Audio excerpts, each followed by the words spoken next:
All with Ian Collins and Anna Cookson. Call 0800 756 1111. BBC Radio Kent. And as you wake up on your Tuesday morning, you should know that it's another big day, crunch talks, Brexit-wise. Theresa May is preparing for a cabinet meeting today, and there are reports, rumours you could call them, that she's got some kind of deal that could be on the table, that could be the deal that we eventually end up with. It would, though, allow the creation of a whole UK customs union. So we would still be in some kind of customs union. Does that work for you? 0800 756 1111.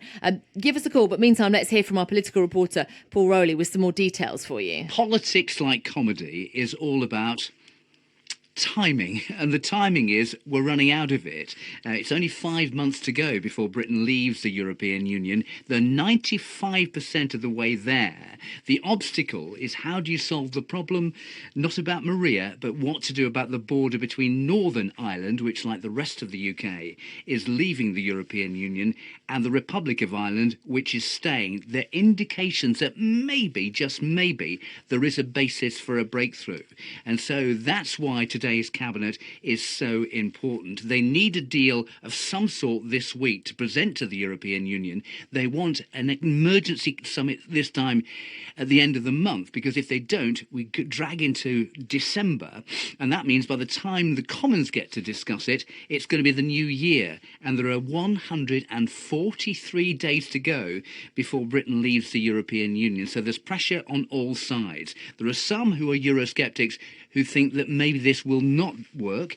There are others who are pro-Europeans that might buy into it. A key factor, I think, could well be the Labour Party. They believe in a customs union as such. This is quite close to a customs union, which is being talked about. They may buy into it and effectively get Theresa May off the hook. But it's still quite tense. There's still an awful lot of obstacles. But hey, nobody's left the European Union before.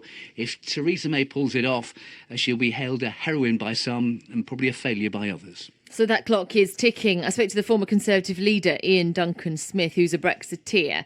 Now, he's quite clear. He doesn't want the UK in any kind of customs union with the EU. The key problem you have if we end up in a customs union is that we become rule takers, not rule setters. And that means basically doing trade deals with other countries around the world becomes very difficult, because we have to lock ourselves to the European Union's concept of trade deals around the world, and that means we don't have any independent ability to make those deals. So I'm not in favour of us staying in a customs union. I am in favour of us having a very good trade deal with the European Union. In fact, I saw Monsieur Barnier myself 2 weeks ago to discuss that matter with him, with a team of us who actually felt there was a deal on the table which we could help with, and I thought he actually was very receptive to that.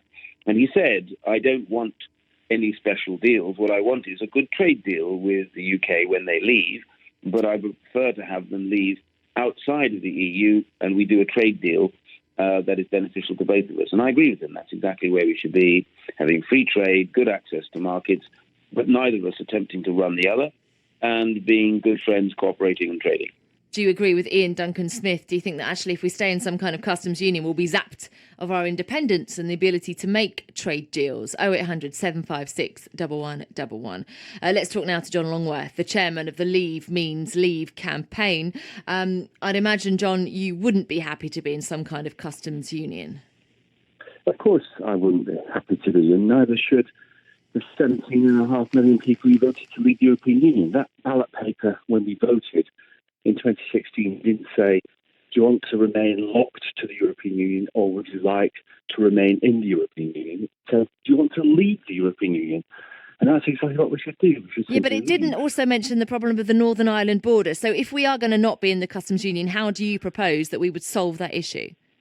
The Northern Ireland border is a manufactured problem, manufactured by the European Union and by Remainers within the UK government. Do people in Ireland think that? And keep us in the EU. Absolutely. I mean, the DUP, the Democratic Unionist Party, are well aware of that. It's a manufactured problem. OK, well, how are you going to solve it, though, then? Well, it's very easy to solve it. And there's lots of examples around the world of where it works perfectly well. There's already a border in Northern Ireland. There's a border for VAT. There's a border for currency. There's a border for animal welfare. But it's completely invisible because all of those things are dealt with through electronic paperwork, and they're dealt with away from the border. And that can easily be done for the rest of the things that need to be introduced. Okay, John, I want you to stay there. I'll come back to you because I don't do trade deals, but I know somebody who can talk us through this. Jason Hunter is a former international trade negotiator. So I just want to ask you, Jason, well, from what I've just heard, there is no problem with the Northern Ireland border. There's already a border there. Things go back and forward. It's all a load of Ramonas. Is that true? Good morning, Anna. Do you know what astounds me the most is the fact that John Longworth is still given airtime.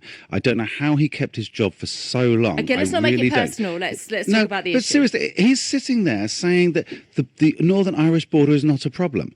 And yet the Northern Irish and the DUP are claiming that Northern Ireland must not be treated any differently to the rest of Great Britain. And yet they already are. They have their own LGBT rights laws. They have their own gay marriage laws. They have their own abortion rights laws. They have different corporation tax laws. So from what that are you're saying, different they to the could rest have... of the United Kingdom, Great Britain.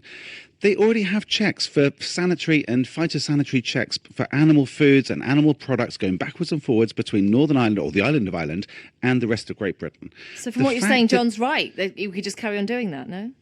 Yeah, we can carry on doing what we're doing and have just a little bit of an extension in the Irish Sea between the island of Ireland. But one thing that's absolutely certain, we must never, ever, ever put a border back on the island of Ireland. You know, with Three Blokes in a Pub, the YouTube series, you know, we've been over to Belfast, we've sat in Stormont, we've talked to the Northern Irish, we've sat down with some really serious people in the north, we've sat down with some really serious people in the south. And as soon as you stick a border up, even one guy or even a camera on a post that's trying to check number plates that are going across the border, it'll be shot down overnight. So I you guess put a person there, they're a target. Well, people are saying, well, then let's not. We just don't Absolutely. have a border there. That's exactly the whole point. We must never put a border back on there because nobody wants to return to the Troubles except people like the DUP. And the DUP, let's not forget, they opposed the Belfast Agreement. They opposed the peace agreement in Northern Ireland and the Republic. You know, they opposed this thing, and they're the people that are supporting the current government. There's pictures of Arlene Foster hanging out with Northern Irish paramilitary organisations. I'm just going to, because I want to bring John back in and get your response to that. You told me at the beginning of this interview that this wasn't a problem for the DUP, but from what I'm hearing, this is politically inflammatory. It's really important, John. Absolutely it is. John? Well, the gentleman you're talking to has just produced a completely contradictory argument. He said that there is no problem with the border at the moment, even though there is a border. No, because we've got the Belfast Agreement, we've got the Good Friday Agreement, John. Let's hear from John. Let me please finish what I'm saying. Yeah, go on. We've said that there is already a border and that it's invisible and it's not a problem. So why don't we just make the rest of the things that need to be introduced in order for us to leave the customs union also invisible? That's not a problem at all, is it? Why should we not do that? John, you're talking rubbish. Okay, John. John, you cannot say that. We can just stay in the customs union, but we can just leave the customs union. No, he said we leave. And so everything will be the same. An invisible border. How can you possibly do that? Have you ever been outside the United Kingdom? Have you ever been outside the Westminster bubble, John? I'm so sorry. You cannot just sit on the radio and make stuff up and pretend that it's all going to be okay. So why can't you do that, Jason? Because the EU's position, and this is why we're not going to get a withdrawal agreement, is because the EU's position is we believe in peace. The whole thing about the European Union is all about the peace of our continent. Now, we've had peace peace-ish for 20 years since the Belfast Agreement was written and signed and drawn up between the north and the south of the island of Ireland. The EU are saying we must never, ever go back to those sort of troubles. And that's what it's all about. And yet people like John and people like the Brexiteers and people like the ERG, they're saying, oh, well, it's all okay. We can just have a pretend border over there. Okay, I'm going to bring John back in now. John, let's get your response to that. A pretend border. Jason saying it won't work because it will breach the peace.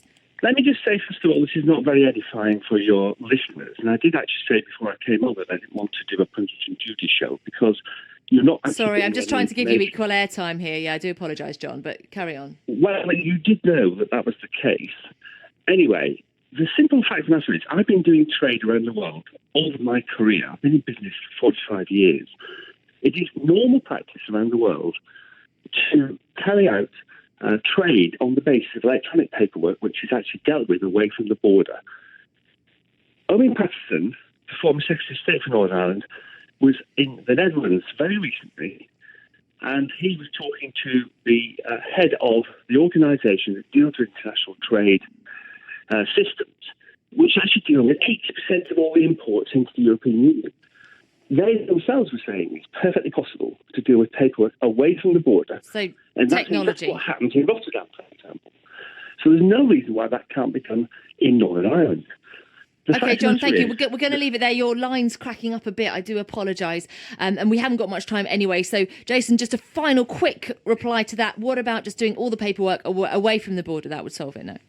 See, John's quoting Owen Paterson. This is the government minister that suggested that pensioners should be put to work in our fields to pick fruit and vegetables because during the coalition years back in 2010 to 2015 and not pay them the minimum wage because they're not as efficient as the younger people that are currently doing it from the European Union. If John's going to quote Owen Paterson, a government minister, suggesting that we put our pensioners to work in the fields, then I'm afraid he's lost the argument before he's even started. Let's leave it there. Thank you both there. That's John Longworth, the chairman of the Leave Means Leave campaign. We also heard from Jason Hunter, a former international trade negotiator, did try to keep things clear between the two of them. I was hoping, I've got to be honest, for some kind of clarity in my own head. I'm still not quite sure about how we solve the problem of the border in Northern Ireland. Well, you heard the crass polarity of this irredeemable conundrum. There it is. We'll open the lines on this. 0800 756 1111. Text 81333. Start your message with the word Kent or tweet at BBC Radio Kent. Right now, it's 17 minutes after 6. Time for another visit to this week's or today's news sketch with Steve N. Allen.